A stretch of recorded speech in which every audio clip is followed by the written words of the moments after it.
Hello, wonderful people. Have you ever looked in the mirror and realized the light in your eyes is just gone? Like you're no longer actually living, but just surviving the daily grind and carrying an exhausting heavy weight? Today, we're going to talk about how to escape that dark night of the soul, release your harsh inner critic, and finally uncover the brilliant spark that never left you. And if you're new here, hi, I'm Cahir. I'm here to take you one step closer to self love. No, I got inspired by making this video when I had this memory pop up in my head. So in middle school, I played the tuba. Big mistake, but whatever. And our gym teacher, we had this kind of hippie gym teacher, and long story short, he got fired. So then in eighth grade, we had a new music teacher. His name was Mr. Valerius. All right. And that's not his real name, but and he was this buff, fresh from college, full of passion. Like he like when like he was, I think, like he like lifted weights professionally. Like he was like what we call a strongman or something like that. I'm talking buff guy. Like took good care of himself, and you could see that he loved his work. He was smiling all the time. I really liked him. He was a great band teacher, really cool. I really liked him. And so then in high school, when I went to marching band, there there's this part of this season where we'd go to middle schools to to perform and to to show kids like, hey, if you want, you could join the marching band when you're older. And I saw my band teacher, and so he was still happy, still vibrant. He was even like, oh, bro, you're in the marching band. It's so cool. Like you can like maybe go to this concert or da da da, and still like vibing with that passion. Like, oh wow. But then sophomore year comes around. I go back to my old middle school, and Mr. Valerius ballooned all like they just I don't know again detail, but like really really bad shape. But the worst was his eyes, man. His eyes were dead. There was no light behind him, and he talked like to us like he wasn't even there. He's like, "Oh, yeah, good to see you." But it was like really sad, man. Really sad. It was like scary to see that, that spark vanished. Like he was a shell of his former self. I don't know if it was just being a middle school band teacher that does to you. I mean, I can understand maybe it was something personal, but I pray that the spark has returned to him. But just seeing it, it's so scary. It's I wouldn't wish that upon anybody, guys.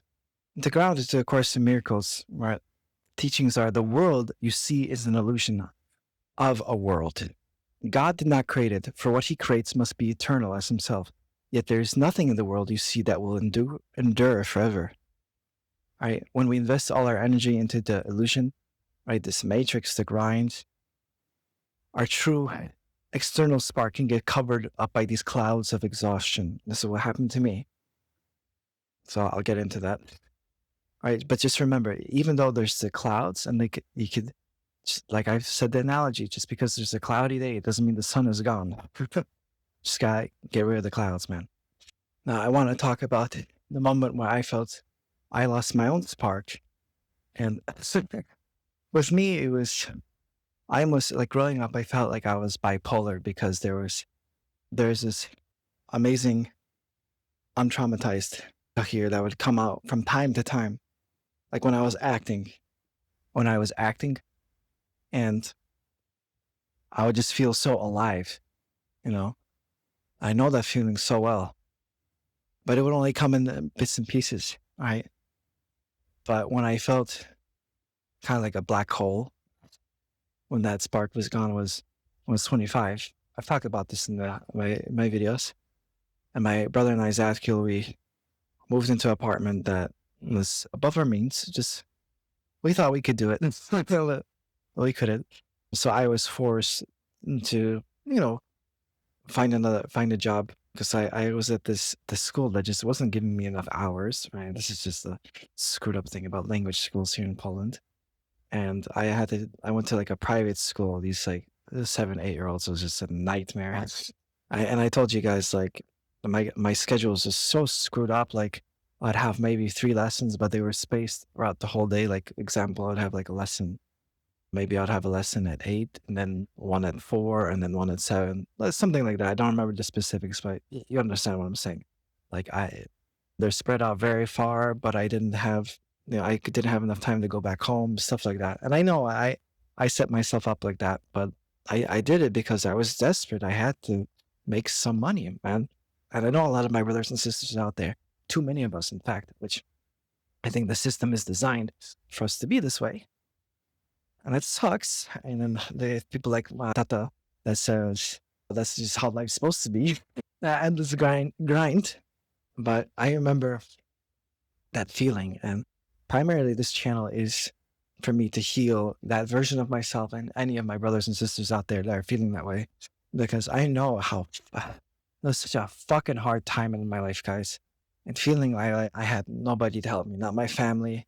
Like my twin brother was, he was making just a little bit more money than me, and he thought he was like all high and mighty. Like it's, yeah, I've forgiven him. I know, just it's kind of funny to look back on that part. But I would come back home so drained, feeling worthless, feeling like such a failure, feeling there was no way out. And I gave up on a lot of things. I gave up on fitness, right? I was just didn't have any energy to go to the gym. I gave up learning Polish. I just said, fuck it, I'll never. mm, People always want to speak in English with me anyway. Everyone makes fun of my accent. I'm just going to give up. I didn't have any hobbies, right? I mean, I did dabble with English theater, like I talked about, but I didn't click with anyone, like, because it's hard. It's hard making friends with CPTSD. I'm not trying to be a victim. I'm just like, acknowledging like my nervous system, especially meeting new people, was really hard. It was just a dark time in my life, right? The Course in Miracles perspective, the ego demands sacrifice and suffering. It tells us that life is a battleground. This is a quote from chapter 3. Pain is a wrong perspective. When it is experienced in any form, it is a proof of self-deception. This is for any of my brothers and sisters out there that are having those dark nights. The worst quote-unquote mistake I did was to abandon myself. I did this unconsciously because this is all I knew what to do, was to write myself off, to say it's over, I'm just a piece of shit, to kick myself when I'm down. I kicked myself off my own team. I abandoned myself. I didn't look for any solutions. And then the thing, we look at these disempowered people and then we're like, oh, just get your fucking act together. Bro, if that would have worked, it would have worked by like hundreds of people by now. Like, you are as perfect as God created you at all times, even in the gutter. Please remember this. Please remember this, right? It's through mercy and grace that we get ourselves off. Like this whip, this bereavement, it's not going to help anybody. Now, I know what helped me. I've also talked about this in my previous videos, but so I praised. All right. I know during COVID-19, it was a tough time for a lot of people, but I'm just talking about my experience. It was the biggest shift in my life, one of the biggest positive shifts in my life. So COVID, forced the world to stop, and then working online became a reality. I know maybe some people have worked online before that, but like honestly, I just didn't even imagine that was possible, that I can make money online. Like teaching. It just like seemed like a pipe dream. But this is the first time. I know it's weird to say it, but like I said, I'm a late bloomer. I'm gonna say it. I'm a late bloomer. Like when I started first, I started making like actually like decent, good enough money online because I was like working with myself. This is what I was saying. Because when I was going for the ego script, like, oh, you're going to be a teacher, you gotta work at a school. You can't really plan your lessons or who you're going to work with. To sucks to sucks. Like when I was 25, that's when I felt like I was deep in that matrix, and not even like the real matrix. Because I know like a lot of my friends have like, I'd say a standard, 9 to 5, not knocking if you can do that. Like, I don't think my temperament, I would be able to do that, to be honest. There's pros and cons to everything. Okay, I'm getting more to the external, but like I felt like I was in that matrix, that I woke up with an alarm. I went to some place I fucking didn't want to be there. I grin and bear it, like, especially at that private school with those kids. I fucking hated that fucking job. Oh, I haven't processed that. I fucking hated it. It was so far away too. The commute was so long, and I would have like bare. I was making less than I was at my other job. Damn. All right. And it was so overstimulating. Think about it, 7 to 8 year olds, how fucking loud they are. So loud, man. It was supposed to be a spiritual podcast. But that's like it was frustrating, man. And this is I only took a sip of the Matrix. Only a little sip. I'm like, this fucking sucks. Commuting, being forced to be there, then having barely enough time for yourself in the evening. I was like, man, how could we live like this, man? All right. But like when COVID hit and like everything changed, I was making like decent money for the first time, and it wasn't arduous. It wasn't overstimulating. Of course, it wasn't my ideal like dream job, but still, like in comparison, it was a dream come true. I'm just dead serious. But also, it gave me time to really like that, really plan my schedule, really work with myself, take time to go on walks, take time to meditate, take time to go within. Right? The Holy Spirit uses everything the ego made, even a global lockdown, for our awakening. Right? It was a holy instant, right? A pause. It allowed me to like step back and be like, hey, what's going on here? What's going on? Right? It didn't happen overnight. Oh, by all means. But it was like the very beginning of something bigger and grander. And so what came with a little bit of, financial stability and feeling and having more time to dive in, I was more willing to start doing some healing modalities. And that's when I started also cognitive behavior therapy and hypnotherapy. But hypnotherapy was, I feel like, the opening the doors for me. So yeah, and because also I was able to pick my schedule, I was able to match with a therapist at a very good time for me that works with me. He was Cuba. And what was really funny how the universe works, like he was a gamer. He was a healthy gamer too, which is really cool. Like he actually met his wife World of Warcraft. I really appreciate Cuba for his work because it was I was able to see, and from another perspective, the first thing he said to me was like, "Oh man, like Cahir, like it sounds like you're like you're very harsh on yourself. You have so many wonderful ideas. Like I see you as a leader, and like I believe in you." But of course, and like the working on the subconscious mind, like getting more in a relaxed state and going thin. That's really cool. He was also one of the first people to say, for a lot of your sessions, Cahir, even talking about your parents. I'm laughing now because in hindsight, it seems so obvious, right? But when we're in the miasma of like emotional neglect, like I was, like, well, one other therapist on YouTube talked about, it's like being under the spell of the family of origin, right? And having like that was the opening the door. I was like, huh, I have been talking about mama and tata a lot. Why is that?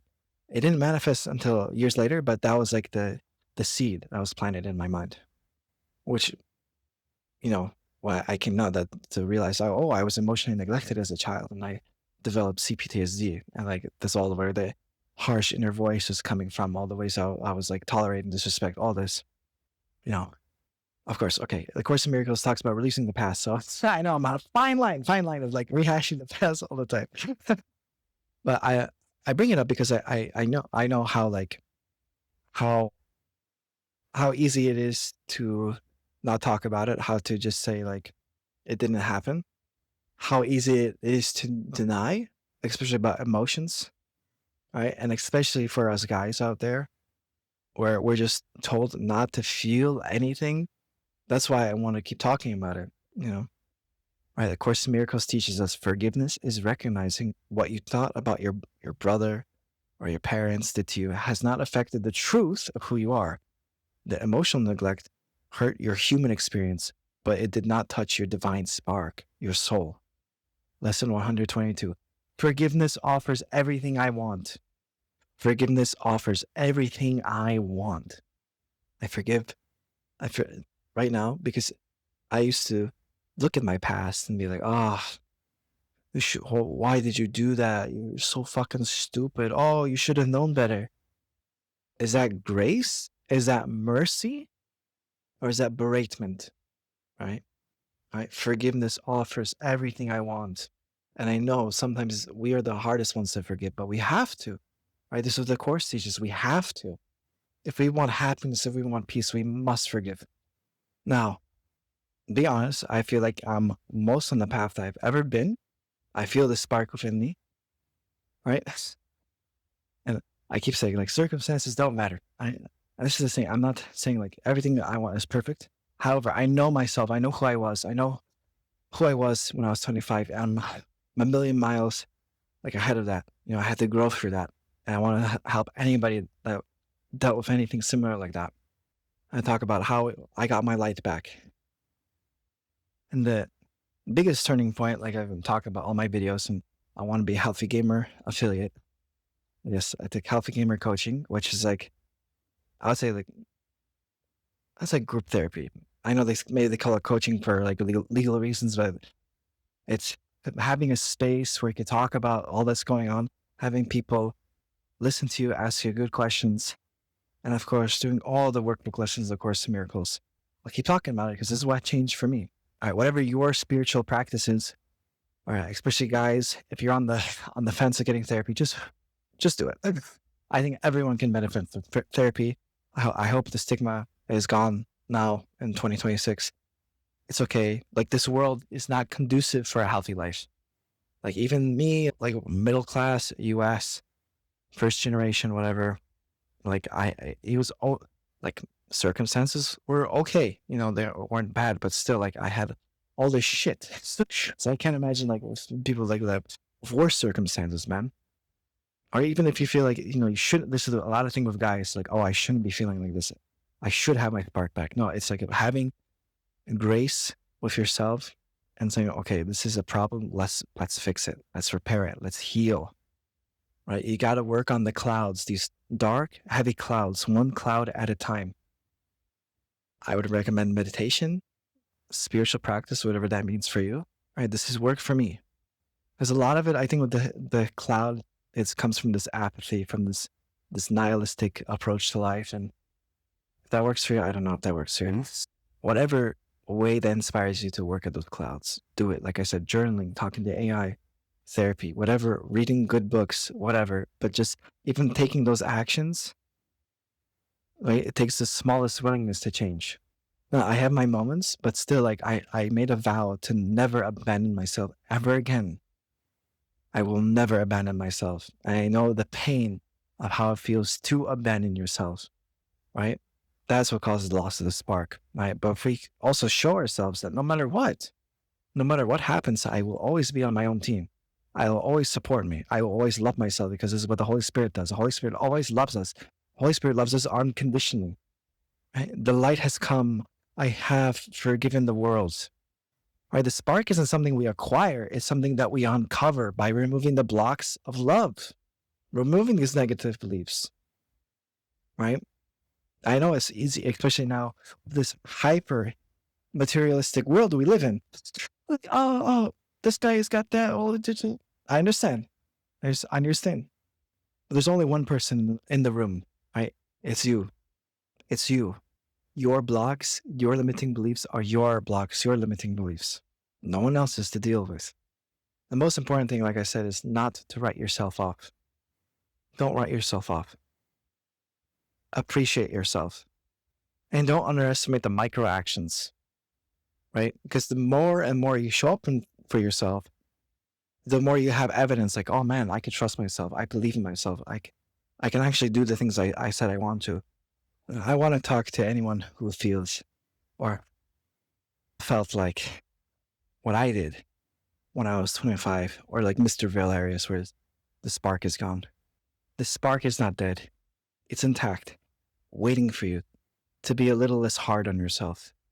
It takes the smallest willingness with the smallest action step. A 5-minute meditation could change your life. You don't know. But we built self-love brick by brick. We appreciate every brick that we lay. And if we fall, we just get right back up and we keep going. The Holy Spirit never abandons you. We only abandon the Holy Spirit. It's up to us, guys. It's up to us to give mercy, to give grace to ourselves, to heal this voice inside of us. You are much more magnificent, amazing than you give yourself credit for. I know some days it's harder to hear than the others, but if you just remember, this is the truth with a capital T. The divine spark is in all of us, all of us. And even on your worst day, it's never gone. All right. I hope you guys enjoyed that video. May the Holy Spirit light up your path wherever it takes you. Take care.